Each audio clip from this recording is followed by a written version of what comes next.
18.1 का पहला क्वेश्चन कर रहे हैं। उसमें ये है कि एक सिक्के को फेंकने पे, एक पासे को फेंकने पर 4 से बड़ा अंक आने की प्रायिकता बतानी है।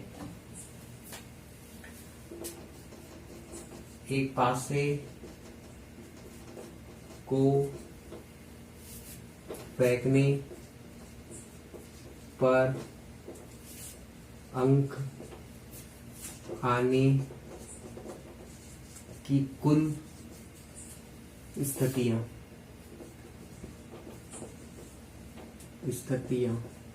बराबर 6।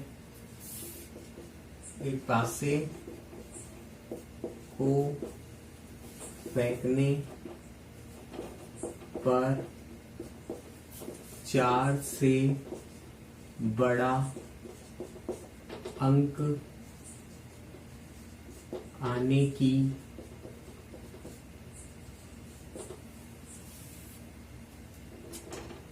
अनुकूल स्थितियां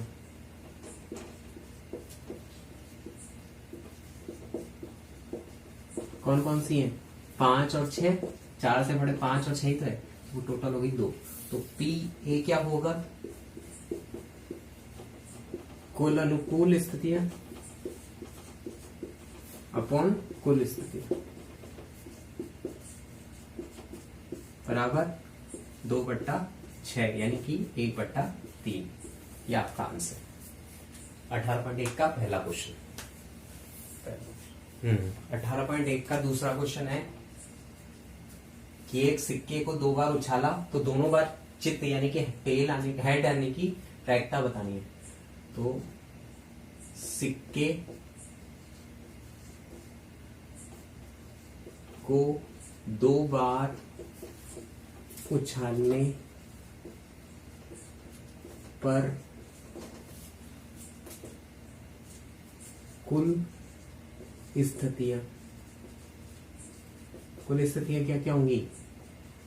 head head, head tail, tail tail, tail head. ये 4 स्थितियां होंगी, यानी कि 4 स्थितियां होंगी। तो सिक्के को 2 बार उछालने पर दोनों बार चित्त यानी कि हेड आने की अनुकूल स्थिति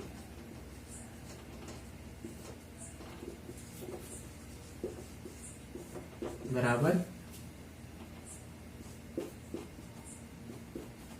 1। ये हेड हेड आ रहा है ना, यही है। तो पी ए बराबर हो गया कुल स्थितियां, कुल अनुकूल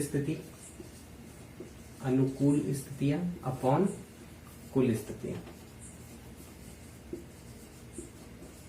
बराबर 1/4। ये आपका आंसर। ओके। 18.1 का तीसरा क्वेश्चन है, वो ये कहता है 1 से लेकर 17 तक की सभी प्राकृत संख्याएं, प्राकृत संख्या क्या होती है? प्राकृत संख्या बराबर होता है कि 1 से लेकर अनंत तक की सभी धनात्मक संख्याएं प्राकृत संख्याएं होती हैं, ठीक है ना।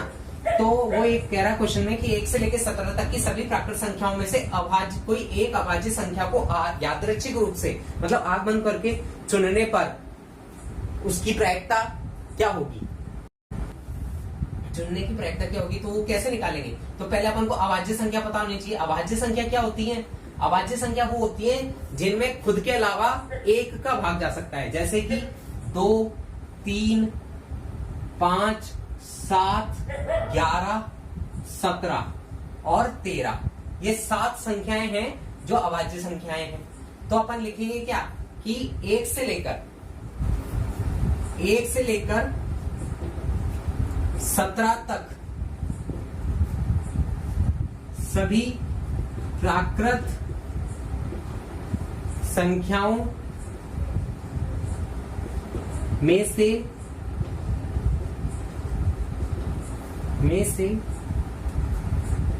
कोई अभाज्य संख्या चुनने की कुल स्थिति कुल स्थिति कितनी है भैया? 17 है। 17 संख्याएं हैं तो कितनी संख्याएं चुन सकते हैं? 17 बार 17 संख्याएं चुन सकते हैं। तो फिर वापस से 1 से 17 तक सभी प्राकृत संख्या में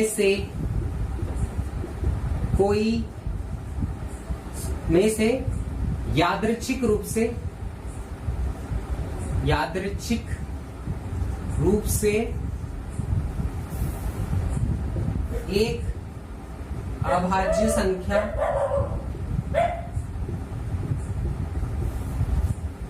चुनने की कुल स्थिति बराबर कितनी है? कितनी अभाज्य संख्या है? 1 2 3 4 5 6 और 7 है ना?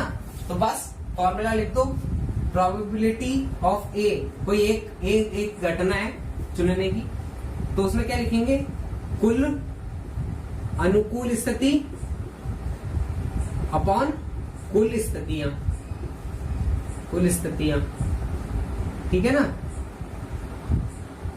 बराबर कुल अनुकूल कितनी है? 7 है, और कुल स्थितियां कितनी है? 17 है। 7/17 आपका आंसर, ठीक है ना? चलो 18.1 का चौथा क्वेश्चन क्या कह रहा है कि कोई एक सिक्के को 3 बार उछाला है, तो 3 बार उछालने पर चित या पटाने, एकांतर रूप से चित या पटाने की प्रायिकता, अनुकूल स्थिति या प्रायिकता बतानी है। तो कैसे बताएंगे कि भैया पहली स्थिति का रिजल्ट देख लो कि हेड आ जाए, तीनों स्थितियों में हेड आ जाए। दूसरी स्थिति क्या है कि भैया पहली बार टेल हो जाए, दूसरी बार हेड है, तीसरी बार भी हेड है। तीसरी बार, पहली बार हेड, दूसरी बार टेल, तीसरी बार हेड। ओके, चौथी स्थिति क्या है? हेड टेल, ठीक है ना? पांचवी स्थिति क्या है? टेल, तीनों स्थिति में टेल आ जाए। फिर अगली स्थिति में क्या है कि भैया पहला हेड हो जाए, दूसरा टेल, तीसरा भी टेल, फिर पहला टेल, दूसरा हेड, तीसरा टेल, फिर टेल और हेड। ऐसे 8 कुल स्थितियां बनी है, लेकिन ये वाली स्थिति और ये वाली स्थिति, ये दोनों हमारे काम की है ना? ये ही दो एक काम की है। तो सबसे पहली बात कि एक सिक्के को 3 बार उछालने पर चिट, हेड या टेल आने की कुल स्थिति कितनी है? बराबर 8 है। देख लो सामने 8 स्थितियां हैं। फिर सिक्के को 3 बार उछालने पर एकांतर क्रम में, एकांतर रूप से चिट या पट या हेड या टेल आने की अनुकूल स्थिति